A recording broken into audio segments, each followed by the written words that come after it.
ঢাকার ধামরাইয়ের বেলিশ্বর এলাকায় প্রায় ৩ বছর ধরে ধীরগতিতে চলছে সেতু নির্মাণের কাজ। ঠিকাদার আর স্থানীয় সরকার প্রকৌশল বিভাগ এলজিইডির অবহেলায় চরম দুর্ভোগে যাতায়াত করতে হচ্ছে স্থানীয়দের। ঝুঁকি নিয়ে নির্মাণাধীন সেতুর নিচে সড়ক দিয়ে চলাচল করছে যানবাহন। ধামরাই থেকে রাজিউল হাসান পলাশের পাঠানো তথ্যচিত্রে বিস্তারিত জানাচ্ছেন আব্দুল হামিদ।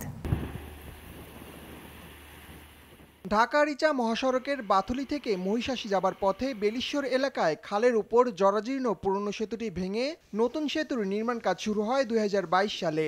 তবে কাজ পাবার কিছুদিন পরই পালিয়ে যায় তৎকালীন ঠিকাদার, বন্ধ হয়ে যায় নির্মাণ কাজ। দ্বিতীয় দফায় ২০২৪ সালে পুনরায় সেতুটির নির্মাণ কাজ শুরু হয়। এরই মধ্যে ৬০% কাজ সম্পূর্ণ হলেও বাকি কাজ শেষ করতে গড়িমসি করছে ঠিকাদারি প্রতিষ্ঠান। সেতুটি ব্যবহার উপযোগী না হওয়ায় চরম ভোগান্তিতে যাতায়াতকারীরা। বৃষ্টি নামলে হাঁটন যায় না, রোদ উঠলে হাঁটন যায় না, ধুলে বালি কাদা গোদা সব একাকার। ৫ জন যাত্রী নিয়ে আসলে গাড়ির রাস্তার যে পরিস্থিতি যে কোনো সময় উঠে যেতে পারে। রোদ থাকলে ধুলাবালিতেও আমরা অনেক ভুগি, আবার হইতাছে বৃষ্টি থাকলে রাস্তাতে কাদা থাকে, রাস্তা ধ্বংস হয়ে যাইতেছে কিন্তু আমরা ব্রিজ পার হইতে পারতেছি না। আবার এমন সময় ব্রিজ হবে তখন আমাদের রাস্তা নষ্ট হয়ে যাবে। কাজে ধীরগতির কথা স্বীকার করে এবছরের শেষে নির্মাণ কাজ শেষ হবে বলে জানান এলজিইডির প্রকৌশলী মোহাম্মদ মিনারুল ইসলাম।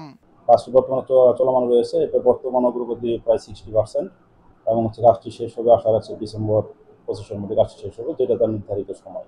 ১,৬৮,০০,০০০ টাকা ব্যয়ে ২৫ মিটার দৈর্ঘ্যের সেতুটির নির্মাণ কাজ করছে মেসার্স প্রিন্স এন্টারপ্রাইজ নামের ঠিকাদারি প্রতিষ্ঠান। জনদুর্ভোগ কমাতে সেতুটির নির্মাণ কাজ দ্রুত শেষ করার দাবি স্থানীয়দের। আব্দুল হামিদ, RTV।